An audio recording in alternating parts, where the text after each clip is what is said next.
Sir வணக்கம். உச்சநீதிமன்றத்தின் தீர்ப்பையும் அந்த தடையை மீறி தற்பொழுது இந்த பகுதியில் வந்து ஜல்லிக்கட்டு போட்டியானது நடைபெற்றிருக்கிறது. இதற்கான காரணம் என்ன?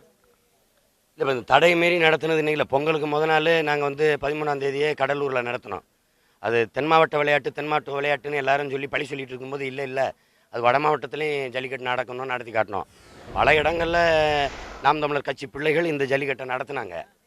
நானே முன்னின்று இன்னைக்கு நடத்தணும்னு சொன்னோம். அதை நடத்தியிருக்கோம். 70 மாடுகளுக்கு ஓடி இருக்குது.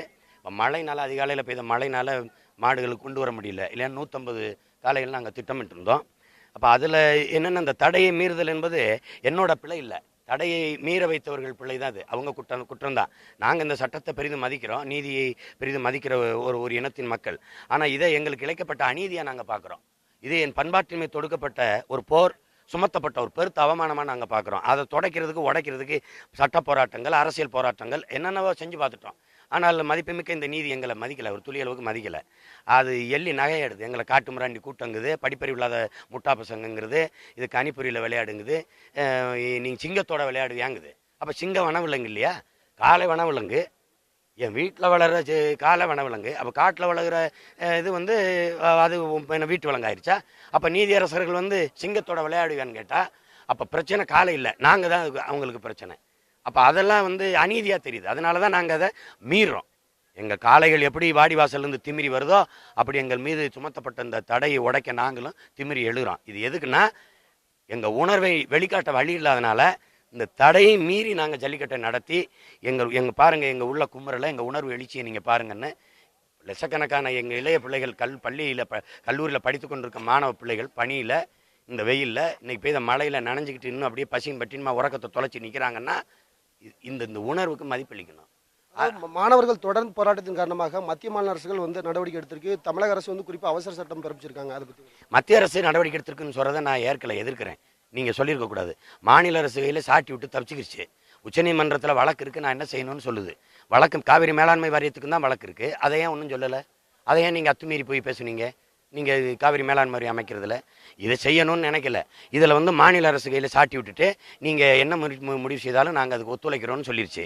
அப்போ இதற்கான சட்டம், அவசர சட்டம் மாநில அரசு ஏற்றிக்கொள்ளணும் அப்படின்னு நீங்கள் பொறுப்புலேருந்து தப்பிச்சுக்கிட்டீங்கன்னா, பாராளுமன்றத்தை கூட்டி அனைத்து உறுப்பினர் ஒப்புதலை பெற்று காளைகளை காட்சிப்படுத்த வழங்கிலிருந்து நீக்கிட்டு ஒரு தடையின்றி ஒரு ஜல்லிக்கட்டு நடத்துறதுக்கு ஒரு சிறப்பு சட்டத்தை ஏற்றி கொடுக்கக்கூடிய வலிமை, அது பொறுப்பு மத்திய அரசுக்கு இருக்குது. அந்த பொறுப்புலேருந்து தவறிட்டு மாநில அரசுக்கு சாட்டி விட்டுருச்சு.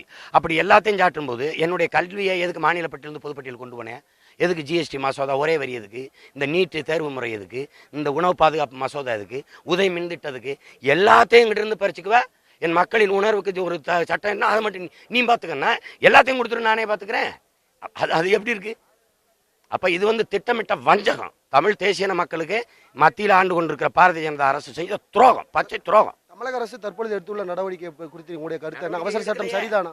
நடவடிக்கை எடுக்கலையே. தற்பொழுது வந்து இந்திய அரசு சட்டத்துப்படி மிருகோதை அந்த சட்டத்திலிருந்து வந்து ஒரு சிறப்பு சட்ட திருத்தம் கொண்டு வந்திருக்காங்க. அது கொண்டு வந்தால் நான் வரவேற்கிறேன். இந்த சட்ட திருத்தம் தொடர்ச்சியாக எங்களை தடையின்றி ஒவ்வொரு நெருக்கடி இல்லாமல் இந்த ஏறுதழுவுதலை நடக்க அனுமதிக்குமான்னு பார்க்கணும். இப்போ உச்சநீதிமன்றம் வந்து தீர்ப்பை விசாரித்து வச்சிருக்குது. அது தீர்ப்பை சொல்கிறதுக்கு எங்களுக்கு சாதகமாக இந்த ஜல்லிக்கட்டுக்கு தடை நீங்கிற தீர்ப்பு இருந்தால் தீர்ப்பை சொல்லுங்கன்னு இருப்பாங்க. தீர்ப்பு சொல்கிறதுல மத்திய அரசு போய் தலையிட்டு இருக்காது. இப்போ இந்த தடை, நிரந்தர தடை எனக்கு வரப்போகுதுங்கிறது தெரிஞ்சதுனால இதை ஒரு வாரத்துக்கு தள்ளி வைங்குது. அப்போ மாணவர்களுடைய போராட்டத்தை தற்காலிகமாக நிறுத்துவதற்கு தான் இந்த அது வேற என்ன? இப்போ நீங்கள் இத்தனை ஒரு எழுச்சி, இவ்வளவு பெரிய போராட்டம்னா, ஒரு போராட்டம் சொல்றதை விட வரலாற்று பெரும் புரட்சி, பண்பாட்டு மீட்சிக்கான புரட்சி, அது மாணவர்கள் இளைஞர்கள் தொடுத்திருக்கிற புரட்சி, தன்னலமற்று தொடுத்திருக்க புரட்சி. இது ஒரு வட மாநிலத்தில் இந்த புரட்சி நடந்திருந்தா ஐயா மோடி இப்படி தப்பிச்சு நடந்துருப்பாரா? தமிழின மக்கள் தானே நீங்கள் உதாசீனப்படுத்துறீங்க. அதை புரிஞ்சுக்கிற முடியுதுல. நீங்களே யோசிச்சு பாருங்க, பீகார்ல, உத்தரப்பிரதேசத்தில், அல்ல மத்திய பிரதேசத்தில், அல்ல ராஜஸ்தான்ல இப்படி ஒன்று நடந்திருந்தா என்ன பண்ணியிருப்பீங்க நீங்க? ஒரு வட இந்திய ஊடகங்களை வந்து இவ்வளவு போராடுகிற பிள்ளைகளை எடுத்து வெளியில கொண்டு போகுதா?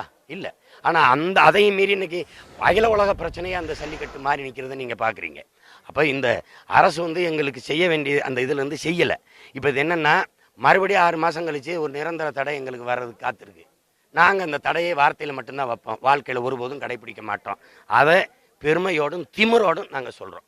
தற்பொழுது வந்து இந்த தடையை மீறி இன்று நடைபெற்ற இந்த போராட்டமானது இளைஞர்கள் மாடுபிடி மத்தியில் எந்த மாதிரியான ஒரு மகிழ்ச்சியை ஏற்படுத்தியுள்ளது? தொடர்ந்து இது போன்று தடையை மீறி இந்த ஜல்லிக்கட்டுக்கான தடை நீக்குவதற்கு என்ன மாதிரியான நடவடிக்கை எடுக்கணும்? அதான் 3 ஆண்டுகளுக்கு பிறகு இங்கே நடந்திருக்கு. அவ்வளோ ஒரு மன மகிழ்ச்சியும் உற்சாகத்திலையும் என்னுடைய தம்பிமார்கள் இளைஞர்கள் இருக்கிறாங்க. ஒரே ஒரு வாய்ப்பு தான் இருக்குது. நீங்கள் காட்சிப்படுத்தக்கூடிய விலங்குகள் பட்டியலில் என் பிள்ளையை கொண்டு சேர்த்தது தப்பு. இது எங்கள் வீட்டு பிள்ளை. இது வந்து பல ஆயிரம் ஆண்டுகள் ஆயிடுச்சு வீட்டு விலங்காகி.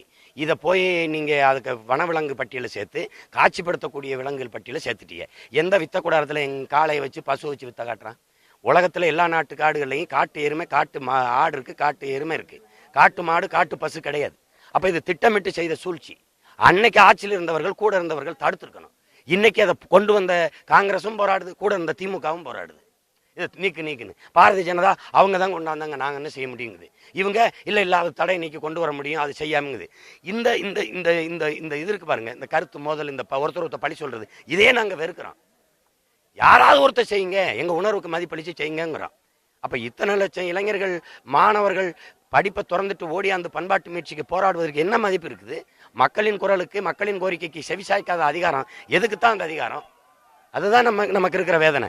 அதனால தான் நாங்கள் இதை பொருட்படுத்தாமல் இதை மீறி எங்கள் உணர்வை வெளிப்படுத்த வழி இல்லாமல் தடையை மீறி ஜல்லிக்கட்டாக நடத்திட்டோம். அதாவது கடந்த 2 ஆண்டுகளாக உச்சநீதிமன்றமானது தமிழர்களின் பாரம்பரிய ஜல்லிக்கட்டு போட்டிக்கு இந்த உணர்வுகளை மதிக்காதன் காரணமாக இன்றைய தினம் நாம் தமிழர் கட்சியின் சார்பில் இந்த தடையை மீறி இந்த போராட்டமானது நடைபெற்றுள்ளது. ஏற்கனவே இதனால் மத்திய மாநில அரசுகள் உடனடியாக இதற்கு நிரந்தர தீர்வு காணவிட்டால் தொடர்ந்து இந்த தடையை மீறி போராட்டமானது தொடரும் என்று நாம் தமிழர் கட்சியின் ஒருங்கிணைப்பாளர் சீமான் அவர்கள் தெரிவித்துள்ளார். ஒளிப்பதிவாளர் சம்பத் முருகனுடன் எம் சுரலைக்குமார், நியூஸ் 7 தமிழ், மதுரை மேலூர் பகுதியிலிருந்து.